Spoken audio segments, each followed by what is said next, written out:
we want to talk about what are we doing. Damn, what were we talking about?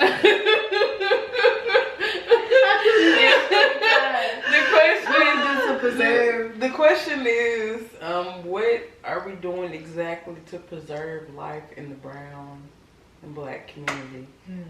Which, I mean, it's gonna be different avenues to get to that. Yeah. Because community is built through different levels. But yeah, that's the gist of the conversation. Yeah. Okay. I'm like, back So, to that, baby. with the, you chilling over there. You big chilling. I'll tell y'all later. They make me feel like I'm at home. That's nice. I'm okay. Okay, so with that being said,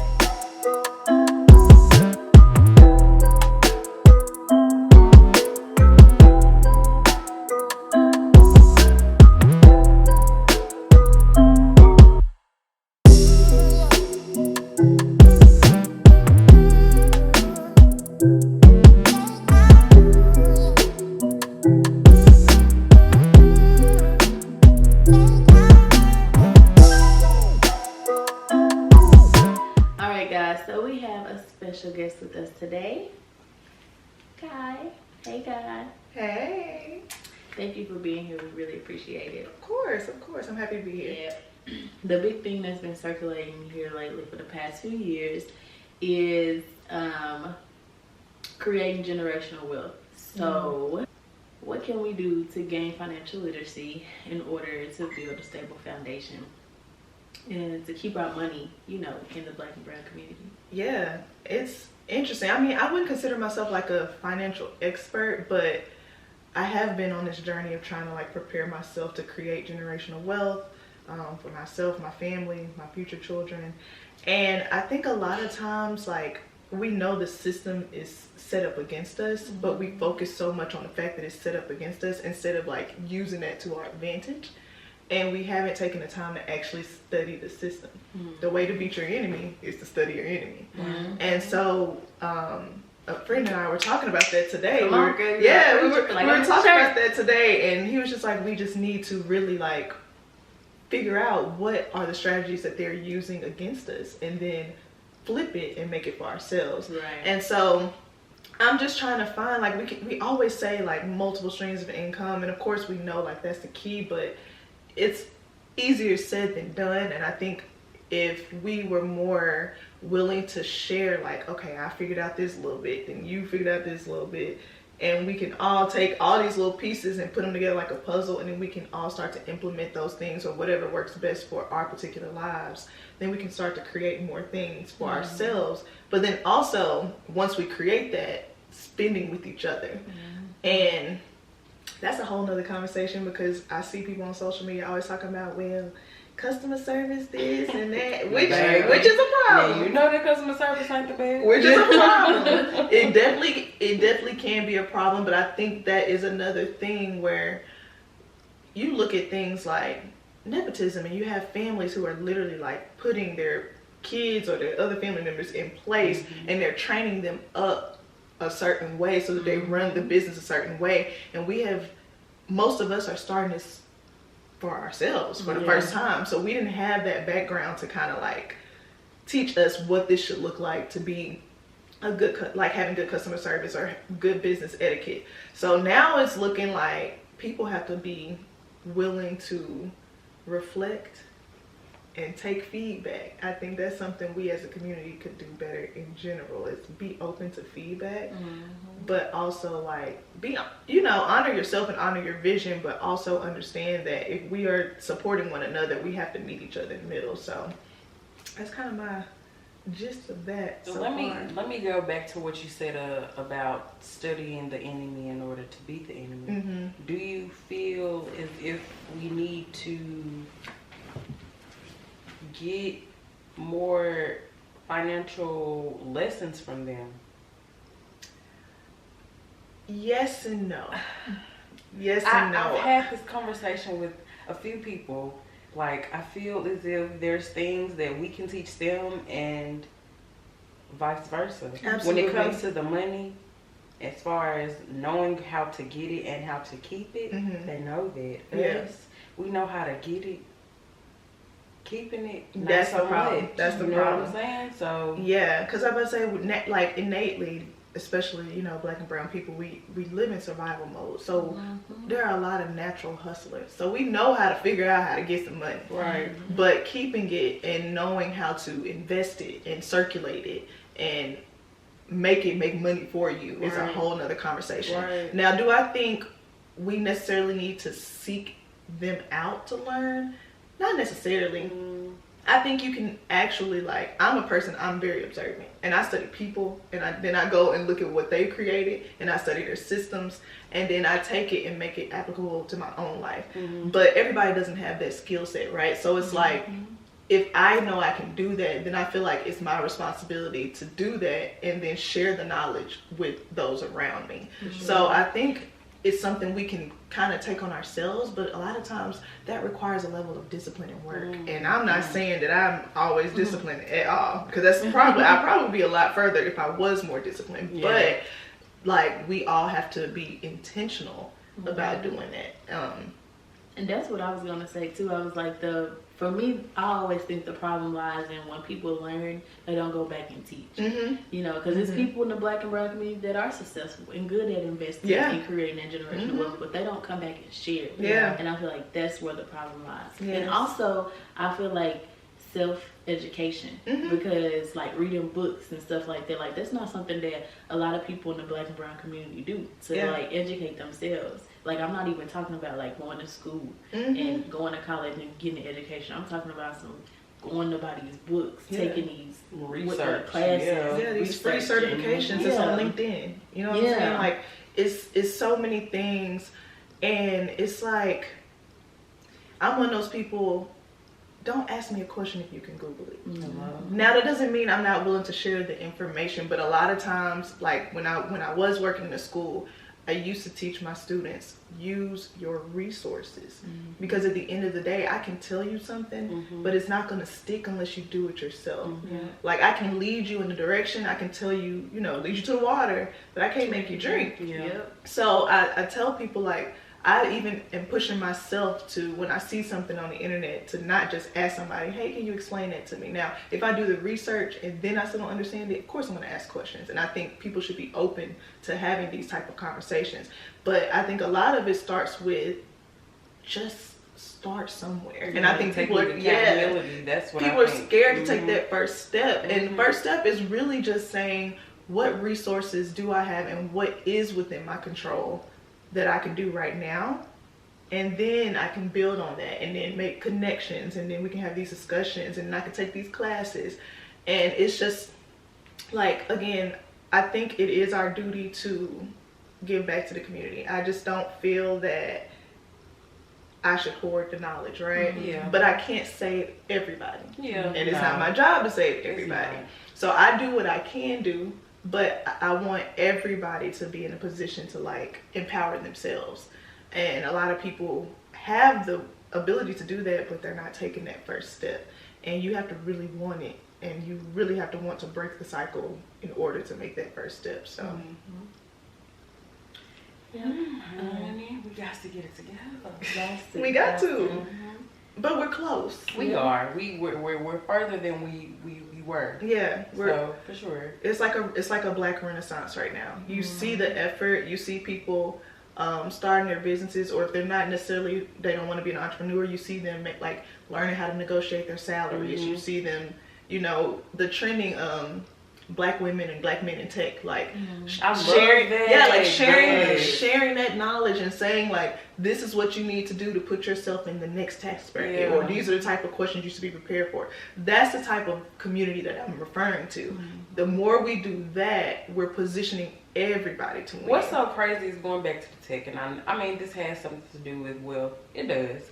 But we all used to do tech. MySpace. Well, I was coding the mess out that layout.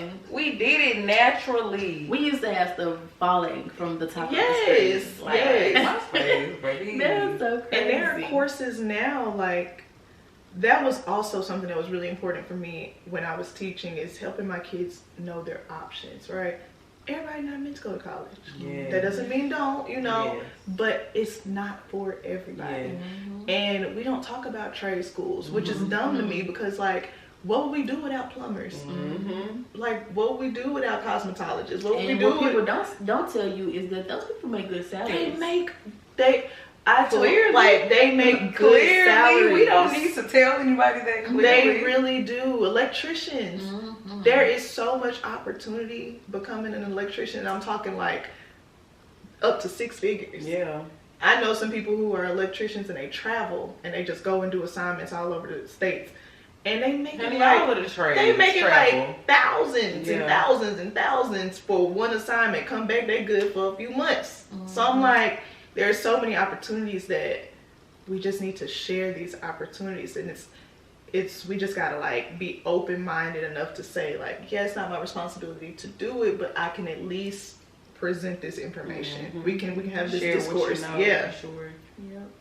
I also think having mentors to, because it really starts not even as adults, but mentors to our adolescents. You know what I'm saying? Like our teenage kids that's in school, like, because that's where it really starts. Yes. Because it's hard to, like we talked about in our last episode that we just dropped today, actually.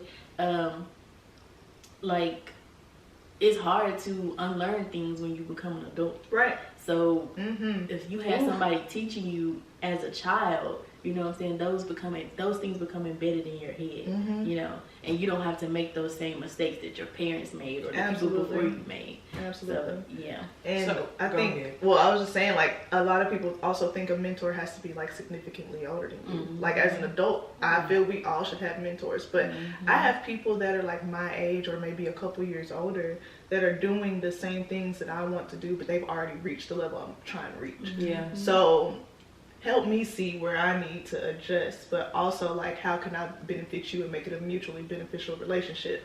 And I think mentors are very important. Honestly, like, I've got mentors in my family, outside of my family, professionally. I've got every kind of mentor you could think of, and I probably wouldn't be anywhere without that, because a mentor is like bringing your awareness to things that they've already been through and things they've already learned, and sharing that. Just like we talk about community building, like, it's a way to share that information and that wealth without, and like, helping each other doesn't necessarily mean monetarily. Like, I don't always have to spend money to help you. Right. Like, my time and my knowledge is priceless. Like, it's worth so much. So it's just like, yeah, definitely believe in mentors for sure. But also, like you said, giving back to those kids, because man, that's where it starts. No, for sure. I'm telling you, as a former educator, the things these kids are experiencing and learning, even just through subconscious, like,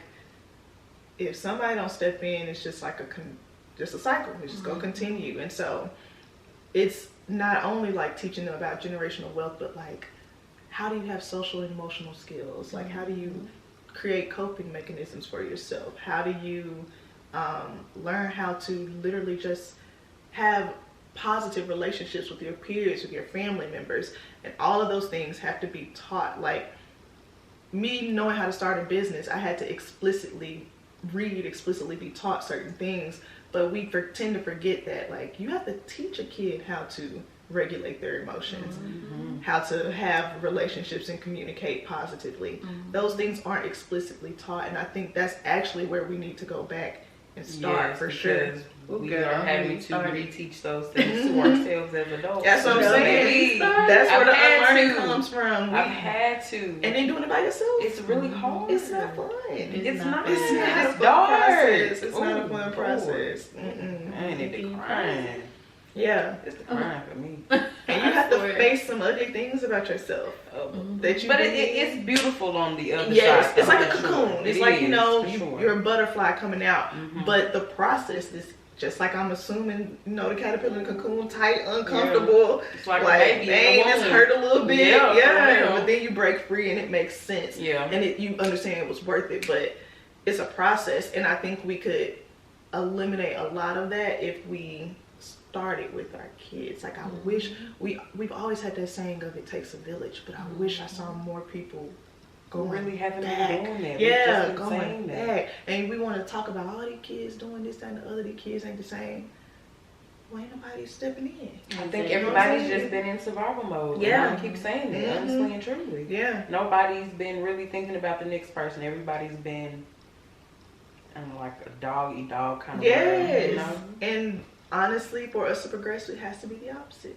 You have to do the work for yourself so that you can, like, every morning when I pray and I'm saying my affirmations, I say, help me to operate in the highest version of myself so that I can benefit myself and benefit those around me. And I always think, like, how can I be not just honoring myself, but be of service to others? Because what good is, like, having gifts and all these purposes and all this talent that we all have within us if it's not to make a better world for everybody? It just doesn't make sense. Now, that doesn't mean don't put yourself first, because if I ain't gonna advocate for nothing else, I'm gonna tell you, choose yourself.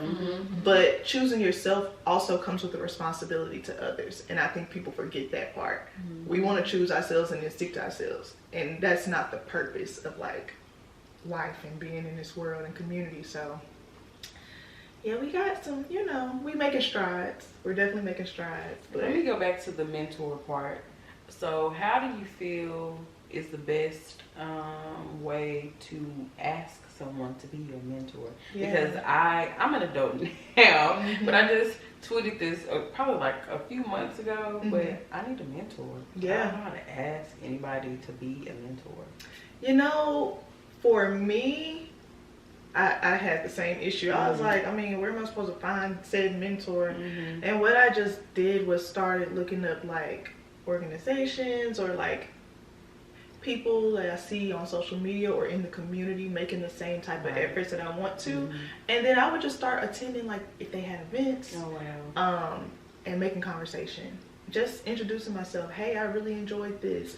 And me just not being afraid to just start a conversation with a stranger. It would just turn into, oh, well, why don't you come into this and why don't you come to that? And then it was like, well, I see you're dedicated to actually, like, improving yourself, so, like, let me help you out. And they just kind of naturally, like, let me just step in, and then it's like an organic relationship. But I also think that, like, if you are showing that you're present or trying to make the effort, you can just straight up ask people. I think we have to get comfortable with doing that in our community. I know it's uncomfortable because we do tend to have, like, a dog eat dog mentality a lot.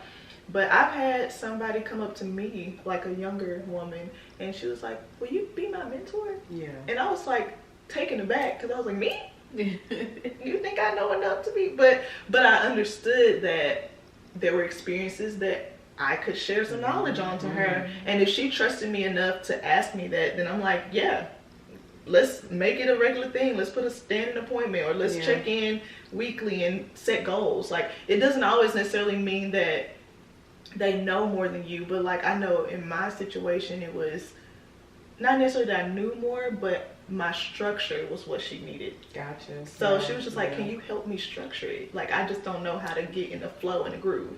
So, I mean, I think your mentor can serve whatever purpose is for you, but I think it's okay to just say, like, I'm just looking for someone. And I think it does come with if you're going to ask someone that you're not as familiar with, you lead with, like, I would like to know how I can help you, or how I can be a part of what you're doing, and then just kind of, like, make the connection that way. But that's what I would try to do. Gotcha. No, I know I did that one time. I did that one time when I got ready to, when I was getting ready to start my child care facility. You have to go to, like, these little informational type meetings, and they give you all, like, the layout of the steps you need to do and stuff. And it was a lady there, and she was telling, you know, she was talking, like, of course she's been to them before because she already had open ones, but every time you get ready to open another one, you gotta attend the meetings. And so some of the questions she was answering and stuff like that, and I was just looking, and she was a black lady, so I just kept looking at her like, dang, I really need to ask her, can she help me, you know?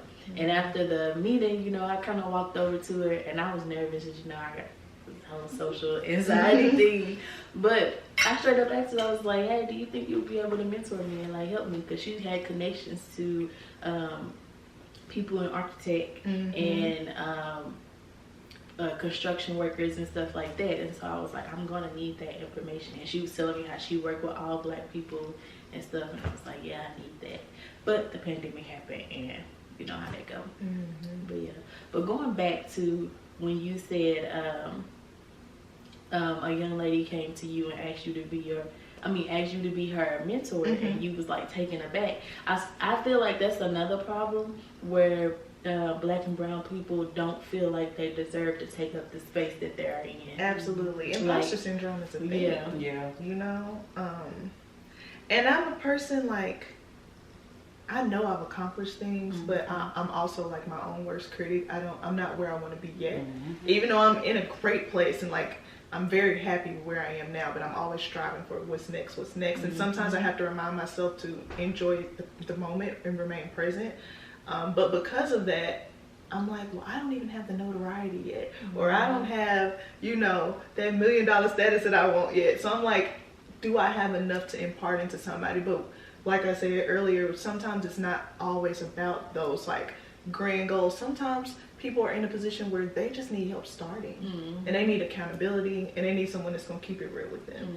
And I have like done a lot of things on my own, so I have to remind myself that you do have knowledge, you do have things that you can share and help someone with, and then y'all can grow together and keep growing. As you elevate, they elevate, because you have more information that you can pour down into them, and then they elevate, and then now they're able to do that for somebody else. So we have to look at it as like a trickle down effect, and we just get out of our own way. Why do we get so caught up in not being happy with where we are now?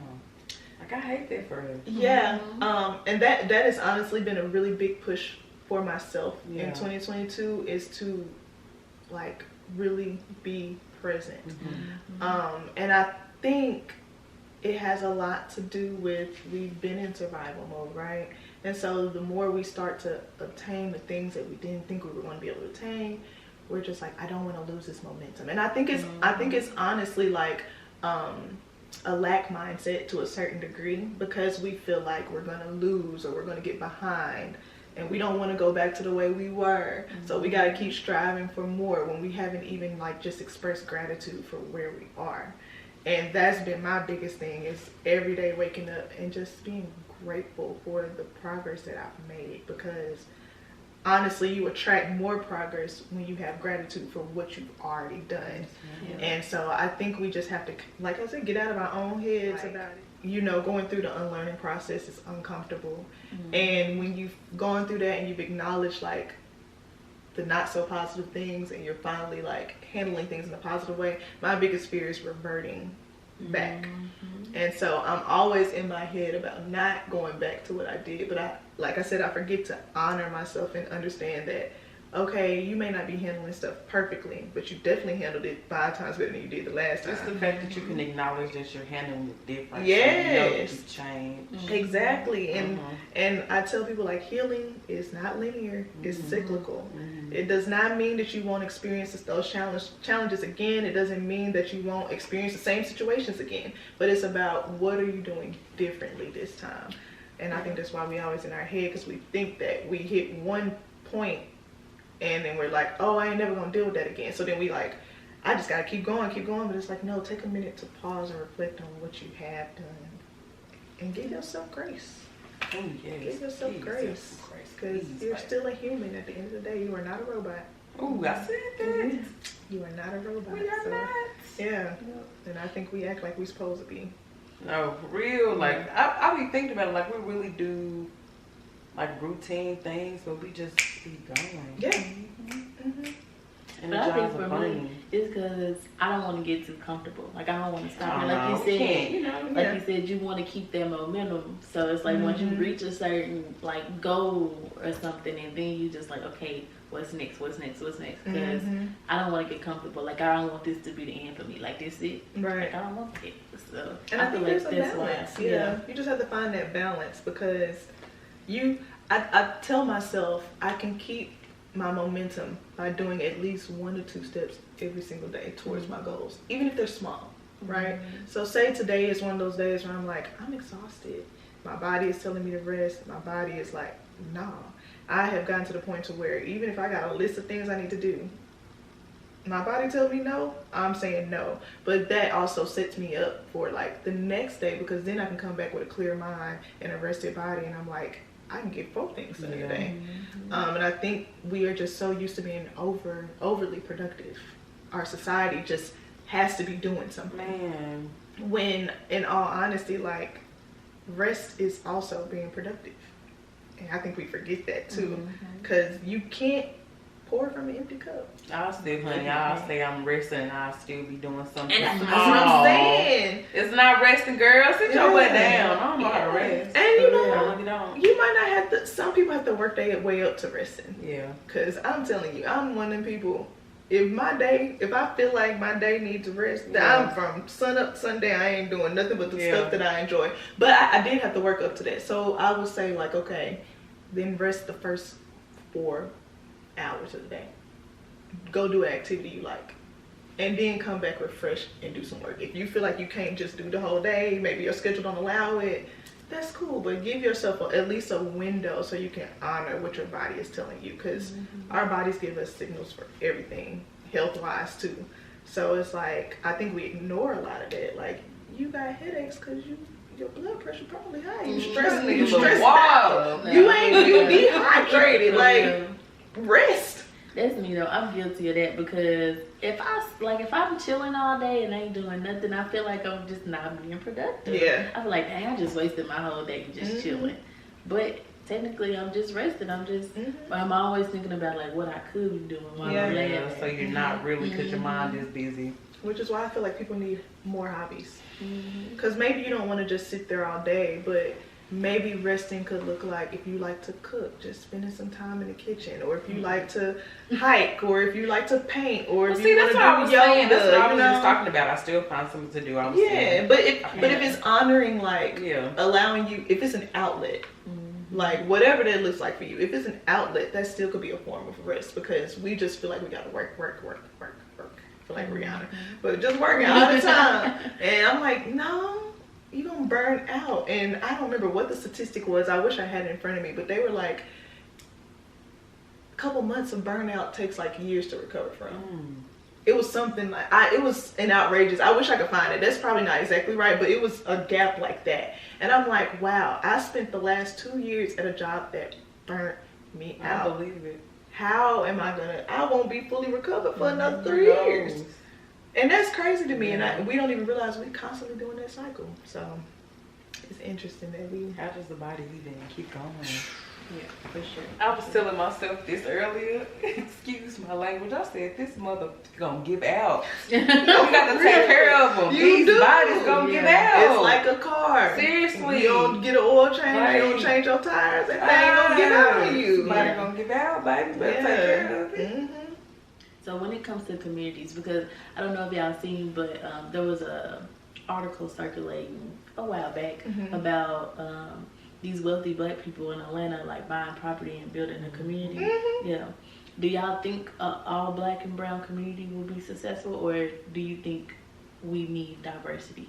My goal is to actually build my own all black and brown community.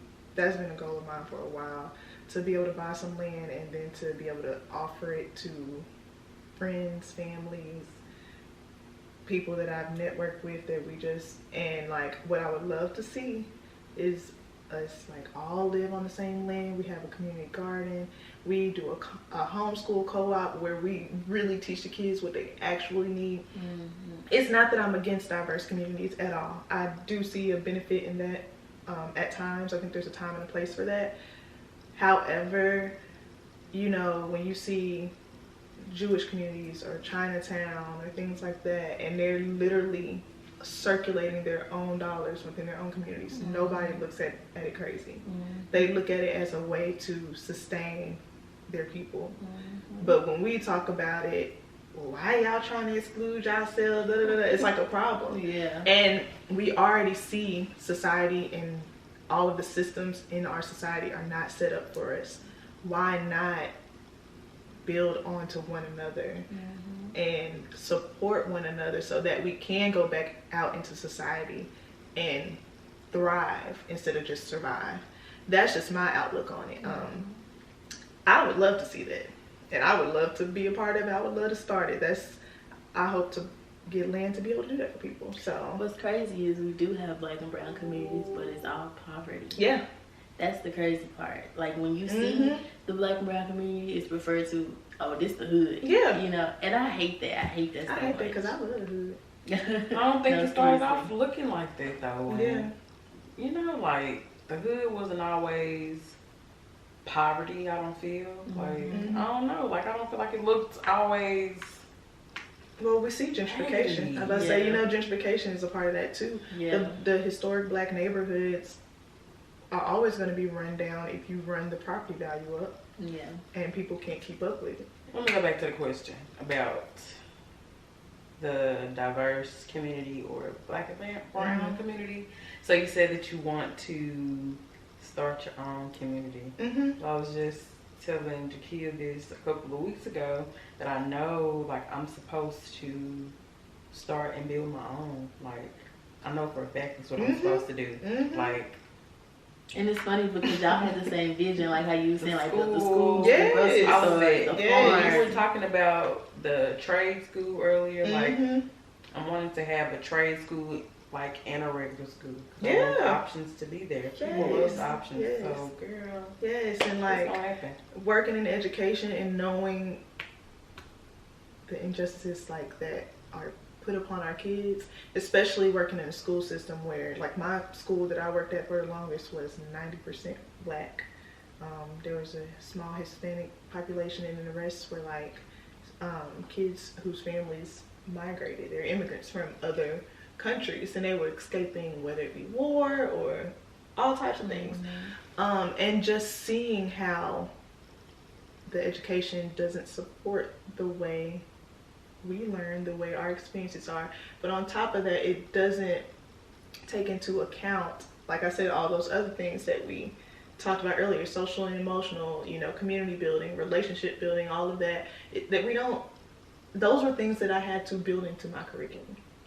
Like I have a curriculum, but I had to find opportunities to teach them, because like when you leave these doors, if I don't help prepare you for what you're actually going to experience outside of our brown world in here, you're going to fail, and you're going to continue the cycles that we've been put in. And it's like, it's time for us to stop like talking about, you know, these generational curses and things. There are things that, even if they're small things, that we can be doing, but it really takes us actually doing it as a community. It's one thing to start with yourself, and that's great, but if we truly want to see the change that we're talking about as a people, we're gonna have to actually come together. And so I just would like to see, like, even if it's little pop-ups of like small groups here and small groups there, that's gonna encourage it to happen more. But some of us are gonna have to actually, like you said, take the step. But yeah, our kids need more than just English, math, science, and social studies. So you were able to, I know it's certain things that you have to abide by as far as like making your curriculum when you were teaching, but you were able to put stuff in there that you wanted to? So yes and no. I can always supplement my stuff, but of course that's within limitations, you know. Has to be approved, and especially now with like critical race theory, that's a whole nother thing, because teachers in Tennessee could be fined up to $1 million. We got time for Crazy. That is It's crazy. insane. It's insane. So yes, like yes and no. But what I look at supplementing is I would spend like at least 3 or 4 of my lunches eating lunch with my kids, picking up on the conversations they're having, picking up on the challenges, just really getting to know them, going to all of their sporting events. A genuine connection. Yeah, and then they trust me. So now that you trust me, if I'm telling you, in order for you to be successful, you can't talk to people this way, or you can't have this behavior, and it's okay if you have it now, but these are the steps we're going to have to take to unlearn that. They're way more receptive when they feel that you actually care. So imagine if all of us were doing that with our kids. Be good humans. Yes, sure. and that's what it boils down to. I'm fortunate enough in my current job to help school districts all over the country implement social and emotional learning programs in their schools. So it's a step, but it's like, I really want to focus on my people because nobody else does. I was thinking about this earlier. Like when it comes to the homeschooling, like how do you know what to teach your kids? Yeah. And that's another thing. I don't know if people realize it, but I think the statistic is 543 teacher vacancies in the United States right now. Teachers were fed up and they've gone to other industries. Wow. And I see that as an opportunity.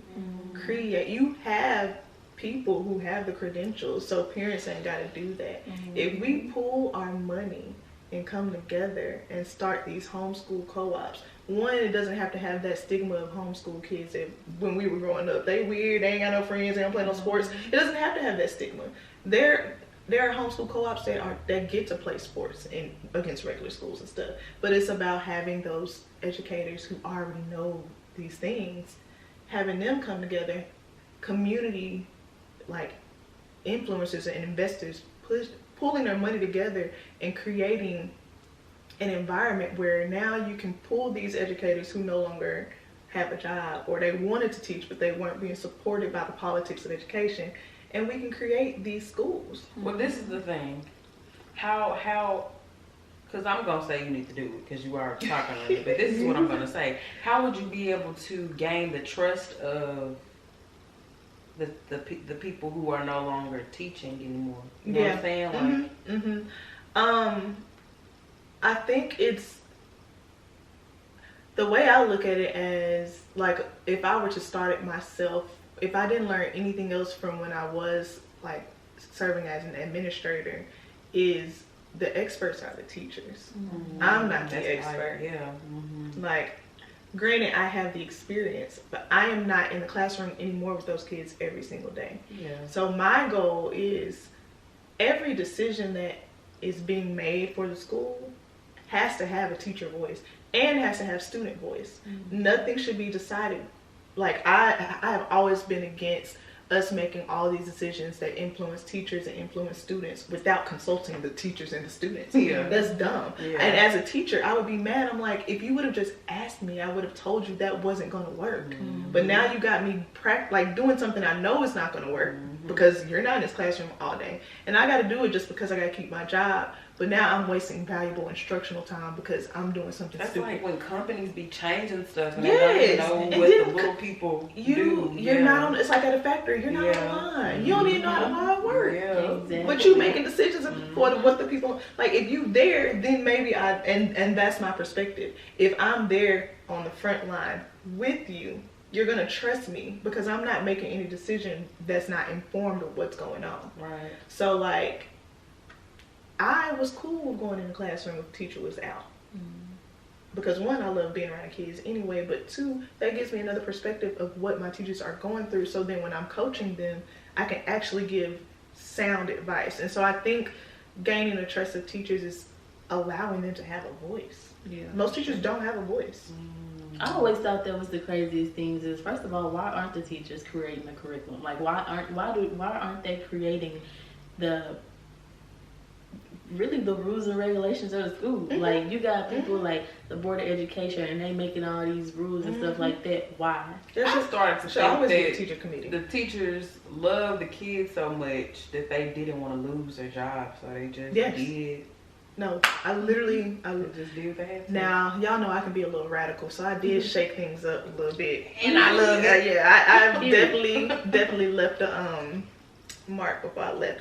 But it worked out in my favor. Somebody has to be willing to do that for the sake of the kids. Somebody has to, otherwise. But I will say, I put up with a lot of politics that were awful. Only for the sake of the kids. And I'm telling y'all, before I left the schools, we lost like our principal, our vice principal, and like 16 teachers in the span of like 3 months. So not only was I an instructional coach, but I was also teaching 2 grades. Y'all, I'm in perfect health.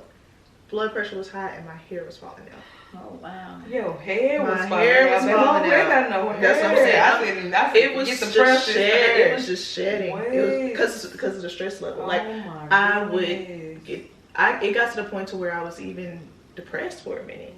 Like I would have to be at school at like 7:15. I'm rolling out of bed at 7 and just praying I can shower and get dressed and get out the house fast enough. Cause and it's not that I slept to 7. I would just sit there because I'm like, I don't want to go. That's That's my when I last had, job. I had to make a decision. It's time I finally to go. had to decide. I love my kids, but I can still be there for them. So like I went to every basketball game. I still keep in contact, still text students, still go up there and visit when I got free time. But I was like, I can't do this. And I really don't think people understand what educators and students are going through right now. No, that was a sign for me. Yeah. That was a sign for me. Like I'm walking around with migraines and lightheaded all the time. But what's crazy is me being a parent, because Xander is in pre-K, but he actually is in metro schools. And we as parents, like the ones, us conscious parents, the ones that want to be involved and want to be active, of course there's some boundaries now because of all the COVID regulations and stuff. But I can tell from the outside looking in as a parent who likes to communicate with the teacher that the schools are struggling because communication is terrible. Awful. It's terrible. Things are a mess right now. I hate that. On top of the fact that the cost of living is steadily rising and teacher pay is not going to go, not enough. So it's tough. Pray for your teacher friends. Pray for the students, because if you don't have whole teachers, then obviously the students aren't getting everything they need to. So it's and I know some of the best educators in the world, and all of them are currently looking to leave the field. And that's crazy that you say that, because I think Xander teacher had some surgery or something where she had to be out, but she's been gone for like 3 months. So it's been subs. So it's a sub, and then her assistant Those are the teacher. worst. Yeah. So her assistant teacher, and Xander has a therapist. He's in ABA, and metro schools allow outside therapists. So she goes to his school every day now, and she be texting me and telling me what's going on in the classroom and stuff. And she was saying how one day he had 2 random teachers last minute, like the office was scrambling to get these his classrooms teachers because the teachers. They just didn't come. They just called out. They just didn't come or whatever. And that's common. It's very common. I had one class see 3 different teachers before November. That is crazy. It's bad. It's a lot worse than people realize it is. And it's not being talked about enough to me. Because at this point, it's almost like I see homeschool becoming an option and virtual schools becoming an option like in the next 10 years. It has to. It's gonna be like a normal thing for those 2 things to be like acceptable options, because the industry is not going to be able to sustain at this rate. It's just not. You're not. Education is, and I keep telling people this, education will never look the same. Well, with that already being foreseen, we need to get ahead of it. I know. In charge of getting the kids together. Yeah, because we have to get the community started. No, for real. Seriously, like people have been telling me about it, but sorry for the customer, no bullshit, like for real. No, like, I know. Seriously. I think I just I think the only thing stopping me is I just need to find a group of people who are willing to take this on. We taught for so long. This is true. But not even just the school part, like the community aspect. Because the way I envision it is, we already know, like, for example, I had students who didn't see their parents until the weekend, really, because, like, their parents work 3rd shift. So the kids get home, cook for themselves. They go to bed, their parents coming home. When they getting ready, they already going to school. You know what I'm saying? Stuff so like that. Need different aspects of we gotta have like other things in place, which is why like an after school kind of one. Which is why I envision it being on like shared land. Right. So that's like my ultimate vision. Now it doesn't have to start that way, but I do want to be able to offer those things, because another thing is, it's kind of cool that COVID did shift us into more work from home type of spaces, because now parents have like different types of flexibility, but also like everybody's not there yet, so we have to accommodate all the different types of students, which that was a big thing. Another part of it is kids going home by themselves. And that you say that parents have to play a part too, and it's a lot of parents out here who ain't studying their kids' school life at all, which is very, very sad. That ain't nothing new. It's not at all. But teachers can only do so much. Parents have to be willing to help. Absolutely. Because I be texting Zan teacher. Like, that's why I be like next week is teacher appreciation week, and I'm so excited because I love sending gifts. Yes. Like I sent her, she texted me like the first week of school. I sent Zan to school with a gift for her, and she texted me. She was like, "Oh my God, that was so sweet." Yeah. I'm like, I want to get in good. That, you know, that, what that you makes need, us what you need feel me so to do. You need me good. to go print some papers off. I was telling her, I was like, I'm off on Friday. If you need my help, just call me. Yes. Or whatever. Girl, you were my favorite type. I love seeing a text message saying, "How is so and so doing today?" Girl, let me tell you. But also, as a teacher, I made it a goal to text parents, like especially those kids who have challenging behaviors. Let me text them when their kid's doing good. They don't want to just hear the bad. I know you get tired of Miss Pruitt testing me, because then if your child is acting up, now we can have a conversation and problem solve together, and you trust me. Because you know I really genuinely had their best interest in heart. Yeah. Now I'm not just trying your kid acting up. No. One, you know I'm bladed.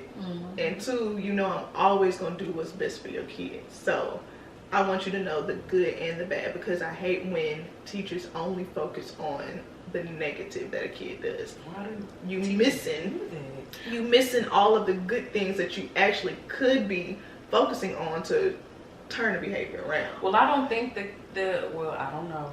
I'm just talking. I don't know. Possibly. Maybe teachers aren't focusing on the good in the kids. Like, no positive connection is being built. So I will say yes to that, and I'm also going to play devil's advocate. Some teachers genuinely just don't see the value in relationships, and that's a problem. What you teaching for? Exactly. Then on the other hand, some teachers do want to and have the intentions to. However, especially like in our Black and brown communities and schools, there are behaviors that our kids have manifested due to like their environment, or I call it environmental PTSD. You see things that you shouldn't be seeing on the regular, and then those behaviors manifest. Or say you taking care of your brothers and sisters because your parents working, and then I'm expecting you to listen to me as an authority figure, but you're the authority figure at home. And it's like you have to think about those type of things. And so some teachers have good intentions to do that, but schools are not equipping teachers with the tools that they need to know how to address that, right? You asking me to be a therapist, I ain't go to school for that.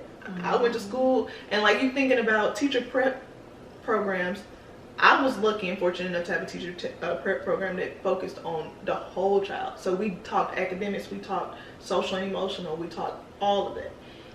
But most colleges, they just teach you how to do lesson plans. They teach you how you're gonna be evaluated. Like, they don't teach you what you really are gonna have to do in the classroom. And then you get to the school, and in the school, putting the funding into the wrong things. So now we don't even have the type of programs. And now you telling me I gotta turn in my lesson plans, I gotta turn in all my grades, and I gotta deal with a population of kids that have needs that I haven't been trained on how to properly address them. Some of that stuff you just don't know until you've been taught. So I think it's both. I think there's always gonna be a population of teachers. I'm like, y'all just, I don't know why you're here. It ain't like we make a lot of money. So I'm like, what are you doing this for? Is it an ego thing? Like, what, you tripping? Like, what's going on? But then other times teachers want to, but they are so burnt out. And they don't have any support or the resources to do it. So the system isn't set up properly. It's not. And caseloads, even like the in-school social workers and therapists and all that, their caseloads are like to the point where it's not even legal. But I think that's the worst part. Seeing the kids are in the system. So. Okay, so going back to when you said something about Chinatown, it made me think of a video that I saw on Twitter or TikTok, one of them, where the lady, she was in the video and she was crying because she was talking about how her little sister moved from China to America, of course, to start her journey of success, right? And in their family and their culture, is like the successful person funds the next person's come up, and that's just, it kind of just does a ripple effect. And she was crying because she was like, I'm so overwhelmed. She was like, I feel so unappreciated. She was like, I don't want to help. But she was like, her family always, like her mom and dad was telling her, like, she's selfish and she's not, you know, doing what she's supposed to do and stuff like that. But she was saying how the little sister is just like blowing through the money instead of spending the money on school and, you know, her education and taking the steps to become successful. She's going to party, buying shopping sprees and stuff like that. And I thought it was so funny how, yeah, exactly, because I would have been like, cut off. But I think it's so funny how, you know, we talk about us being built on survival, and we always going through like this survival mode where we're like dog eat dog world and stuff. Like how we have our own struggles, they have their struggles too. Yeah. But I would have never thought about that or realized that until I seen her video. Because we always talk about like, well, they do this and they do this and this is how they build generational wealth, but we don't think about the problems that come with that too. Absolutely. Yeah. I think like with that, every community is going to have their own set of problems. It's just going to be from a different lens, right? I think the one thing that I would want to mimic is the fact that there is a community. Now I definitely know, you know, when the pressure is for you to be the one to make it, I can definitely understand how that is a lot, but it's the willingness of her to do that even when she knows she don't want to. Now granted, I'm gonna say choose yourself, girl, but it's just, it shows you that the mindset is different in their community. It's like, that's your responsibility, right? It's not like an option. That's a responsibility. That is you giving honor to your family and to your community. And granted, ours might not look exactly like that, but I just wish we could take at least that component of understanding that community is responsibility. Yeah. It may not mean, like I said, I don't believe in you saving everybody and giving everything to everybody, because at some point we should be able to share and pool our resources. Yeah, we should be able to share and pool our resources because we all have done some type of work. So like your skill may be this and my skill may be that, but we should be able to get to the point to where we don't even have to depend on the money, like the typical money system. We can barter. Girl, you got some vegetables? Well, shoot, I made some soap, so like, can we trade? Was bartering a couple of months ago, for sure. That's what I'm saying. I'll be looking for another brother to be like, you braid my hair, I'll braid your hair. But that's community. Like, so like, it doesn't have to look exactly how they're doing it, although I do feel we should pool our funds more in some type of system. But why we have to get in the mindset of helping each other, and that's why when I envision this community, like everybody has their own skills and trade. Like you may be good at tech, so you gonna help everybody in this community get everything set up in their little house, and then somebody good at gardening, so now everybody has access to organic fruits and vegetables. You know, somebody teaching childcare. Okay, well I need a babysitter. Well, girl, I need some food. So like, what's up? And if we did stuff like that when we are in positions to where we don't have like the wealth built yet, at least we know our community is thriving and not just surviving, because we're literally helping each other until we get to that point. And that's the problem that I like think we gonna have to be intentional about addressing, because we just don't help each other enough. I think more people want to. It's just I don't think more people are vocal about it. Yeah. So how do we get to this point? Like, I don't know. Like, how do we actually get together? It ain't nothing but to do it. And I just look at it as it's gotta be a catalyst. Yeah. Which is why I'm like, I'm talking to myself, but I'm like, I need to just put a plan and then just start reaching out to people. You know how they used to have these, I went 4-H camp. Girl, I love me some 4-H camp. I was 4-H camp a couple of years, you know. Like, I don't know if we had to like make like a flyer to like actually get together to meet up, and then we break people up into groups, and then we designate people to do certain things, like some kind of big organization. That's the thing. Yeah. That goes back to the dog-eat-dog world, because everything and now everybody want to be paid for it. Well, like it's so hard to find somebody who genuinely want to help people without getting any type of monetary profit. Because like nowadays people charging thousands of dollars for courses that really that you can Google You or can get on Google. YouTube and You can find. absolutely You know what I'm Google. saying? Like people are charging so much money. Like for instance, me, I'm in the beauty industry. I'm a braider, and Lord, I hope y'all see this. But then I don't know if y'all like remember her stuff, but her webinar was $400. And in the braider community, you know, a lot of people, well, $400 ain't nothing. You can do that in one head or two heads, and that's true. But you know what I'm saying? Like you charging somebody $400 to learn one style. You know what I'm saying? Yeah, like and you don't charge that. Make it a yeah. comprehensive type of thing. Yeah, like people, and I just don't. I never.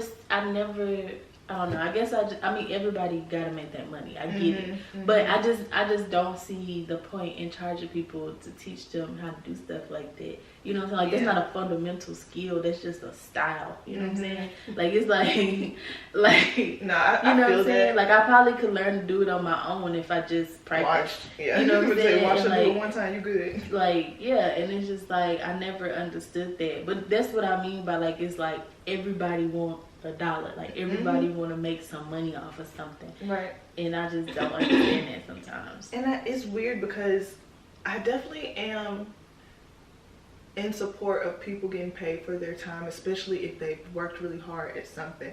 But I do think we've crossed into, like you said, into the territory of greed.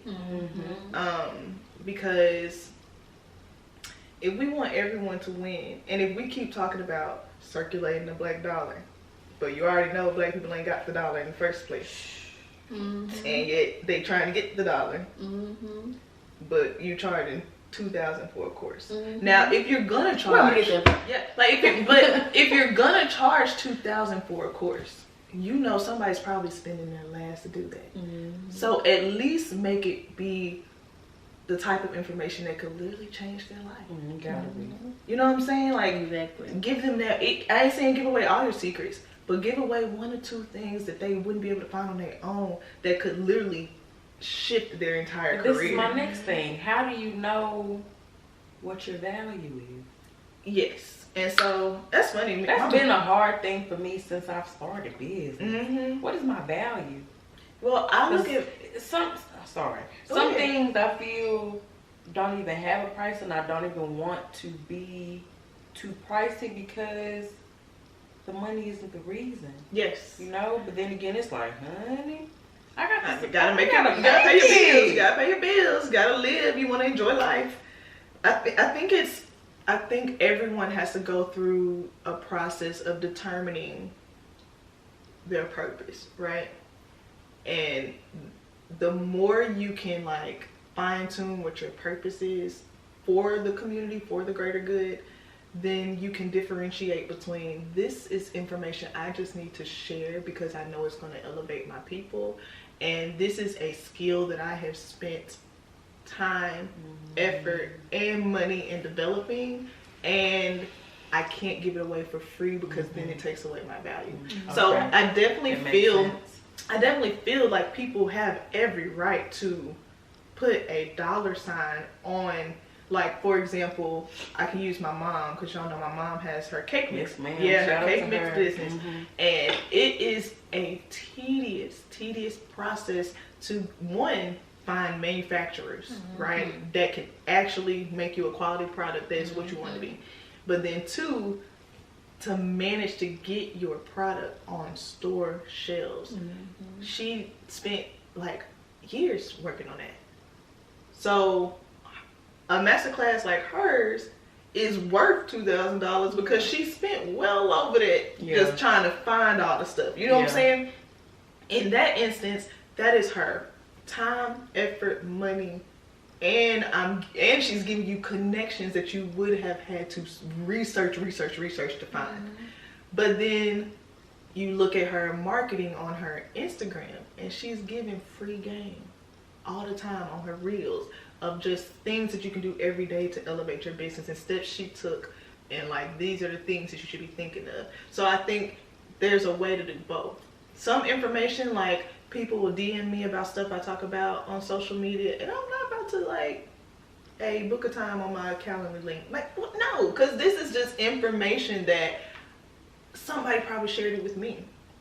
And I'm going to share it with you. Why not recycle it? We all can learn that. Mm-hmm. But then other stuff where it's like, if you asking me to do a whole education consultation, well, no, I mean, I went to school for years, did my thesis, did all of that, and I get paid to do that. So I can answer simple questions, but if you want a whole analyzation, then it's pay me for that. Mm-hmm. So I think it's just a difference between how can I still support you without devaluing the effort that I put in, mm-hmm. So I think there's a place for both, but I do think a lot of people have crossed into that greed, because it's one thing to charge a lot, but you're getting a lot.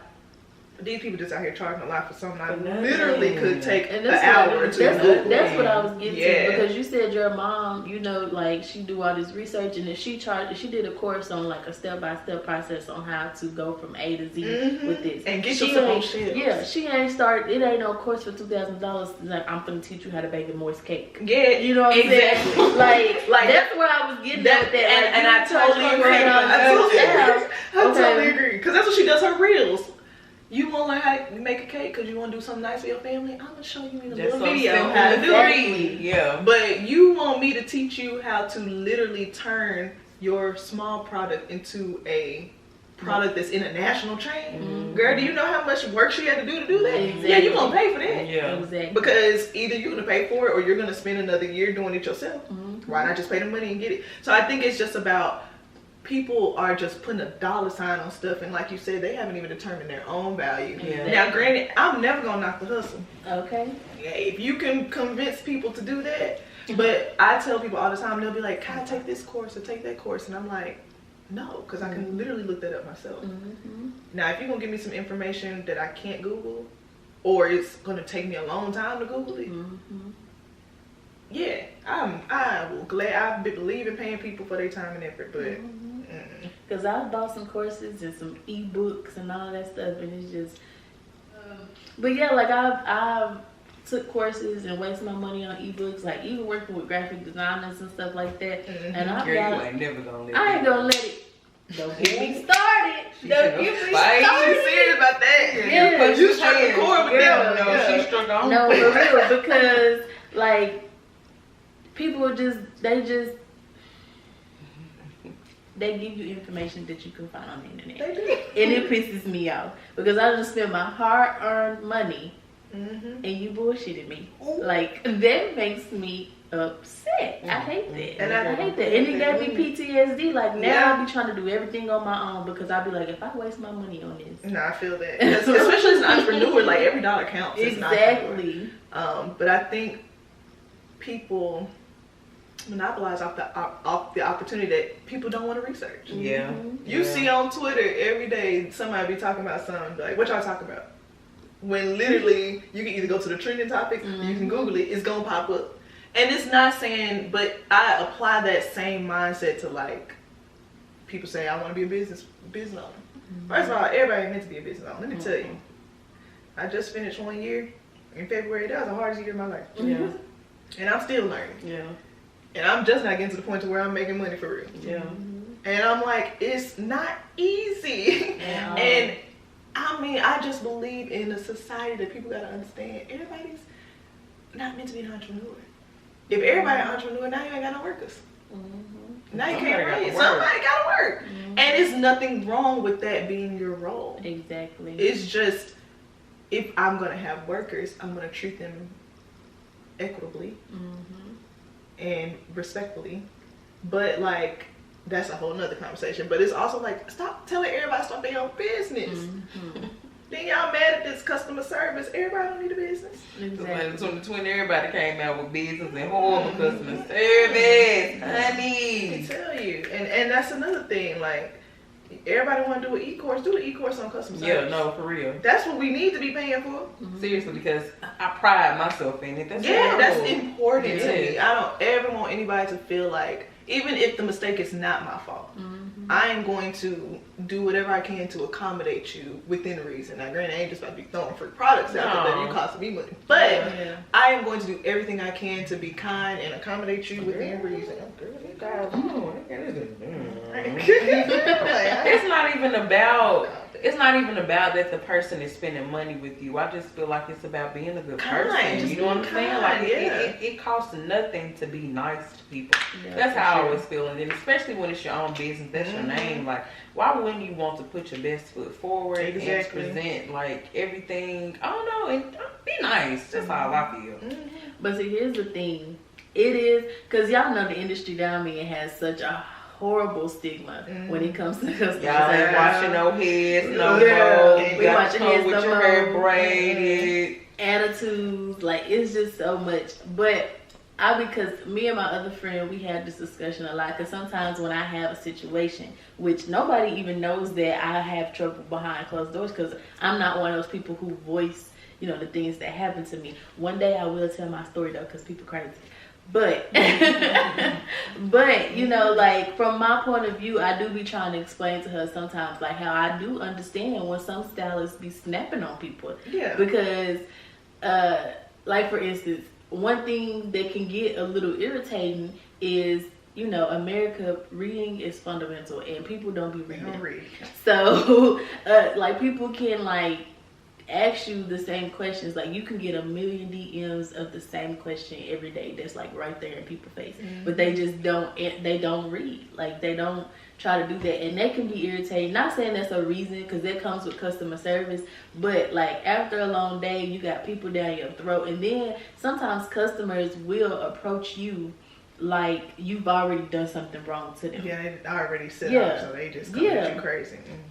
They treat you like you the other stylist that canceled their appointment or didn't refund them their deposit, so they come at you already like rah. Girl, that wasn't me. Yeah, like I had that issue not too long ago. Just to give you an example, you know, and I ended up doing the little girl hair. Don't get me wrong, I did her hair. She was really nice. Everything was perfectly fine, but I had to take a step back and be like, all right, you know what I'm saying, you gotta present yourself in a professional manner. Because what happened was the girl, she was a little teenager or whatever, and she booked an appointment with me. And in my policies or whatever, which my policies aren't difficult at all, but it says that like once you book an appointment with me, I will text you a few days before your appointment to confirm. And then it says I'll text you the day before to send you the address and stuff, because I work from home. And for my own safety, I don't send my address until I know for sure you come and see your appointment. Right. And so the little girl, as soon as she booked the appointment, I saw it, but it was a Sunday night or whatever, and she texted me and was like, hey, I just booked an appointment for such and such date. And I didn't respond because it's Sunday night. Sunday is my off day, and I just wasn't gonna respond, you know, business hours. And so, granted, I could have texted her back, so I do take responsibility, you know, the next day, my business hours. But I forgot. Sorry. You know, it happens. I forgot. But she texted me a couple days later and was like, hey, can I get the address to my appointment? And at this point, her appointment is still a whole week out, a week or so out. And so I texted her and I was like, hey, you know, I'll send you the address when it's closer to time for your appointment or whatever. And I sent her a screenshot of my policies to remind her of what it said. And then not even like an hour later, I got a text message from her mama. And she was like, if it's a problem sending her the address, you know, you can send our deposit back and da-da-da-da. And I was like, whoa, you know what I'm saying? Like, I didn't understand why she was coming at me like that when, you know what I'm saying, I've already explained to her daughter, like, when I was going to send her the address. I've talked to her, we talking, I'm not didn't just ghost her or nothing like that. And so I had to explain to her too, and I was like, hey, you know, for my own safety, Keandra, you funny. She over there took her. And I was like, for my own safety, you know what I'm saying, I don't send my address out. And I was like, you know, this is in my policies. I asked everybody to read it, and I sent her exactly what I sent her daughter, because I wasn't rude to her daughter. And she was like, oh, well, I was just making sure for our safety. And I was like, okay. And I had to consult with my friends on this, because I was like, do I just send her deposit back and like just, you know, because you know, our money ain't good. I'm stuck on that lady. How was their safety? No, they just say some Mac just to get small. I don't know. I don't know. I mean, maybe she was feeling like, girl, you weren't gonna like give them an address, but you had already sent the screenshot of the trying to policy. give the benefit of the doubt. I'm just trying to make sense. You know she's trying to be a smart ass. Girl, Yeah, for our safety. What, Yeah. lady? No. Girl, I've had some crazy experiences for real. Yeah. And I had to consult them because, our money ain't good money. So I was like, hopefully, if they giving me this much of a hard time now for literally no reason, I was like, I just don't want her to come sit in my chair and then she have a problem with her hair for whatever reason. Because you know how people meet. But it actually turned out good, so I wasn't tripping or whatever, but I decided to, let her keep her appointment and stuff like that. But I was just like, Lord Jesus. I do feel bad for stylists like you. Because like I said, I have only 3 braids I trust, and you one of them. And I really only switch because y'all all be booked. So, and I always feel bad seeing all the commentary because I'm like, there are good ones out there, and they're not giving crazy, requirements and nothing like that. But them other ones, I don't know what they on. And that's why I love my regular clients because the process be cut, dry, straight to the point. Like, and it's really easy. All you gotta do is book your appointment. I literally handle the rest. I buy the hair, I text you, I send you all the information you need to know. Like, literally all you gotta do is come. Show up. Pull up with some snacks. Exactly. That's all you gotta do. A charge phone and some snacks. I'm ready to go. I'm good. Girl, people just do the most. All right. So, to close out the episode, the last question is, what does a healthy community look like to you? To get that out. Ooh.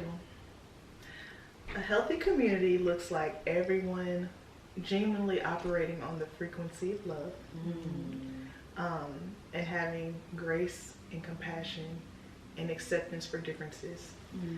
It looks like clear communication and a common goal of support and advancement of the people. And it looks like training up the next generation so that they don't have to do the same work that we have to do. And it just genuinely looks like, I don't know how else to say it, but community, like everyone coming together for the goal of making sure we all do better and support one another. So that's what it looks like to me.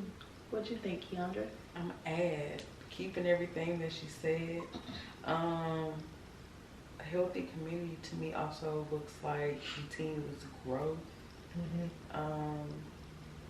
We have to help one another for sure. And I don't know if you said this, but teaching. Like, I don't think we are teaching one another enough. Like, we've been saying this the entire episode, but we hoard so much information. So, yeah. Absolutely. You did an amazing job on explaining what you said. Yeah. I agree with all of that.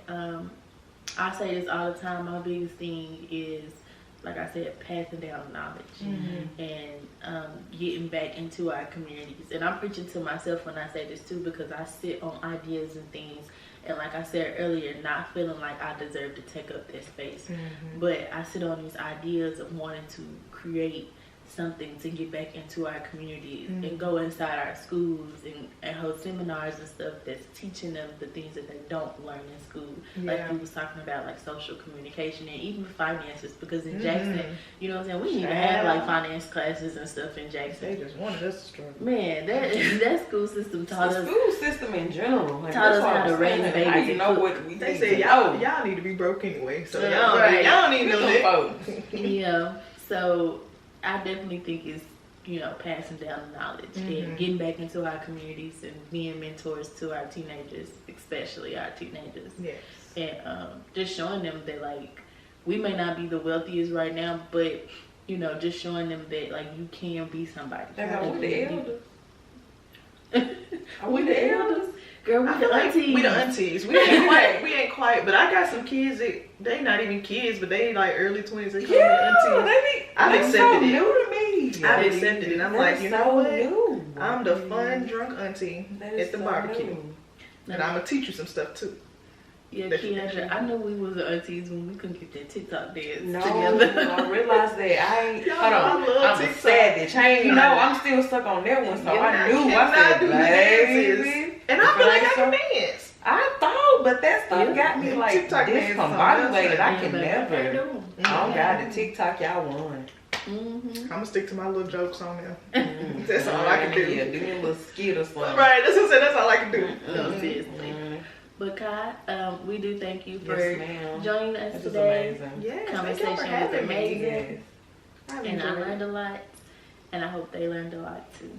So, that being said, 2 and 3, we at.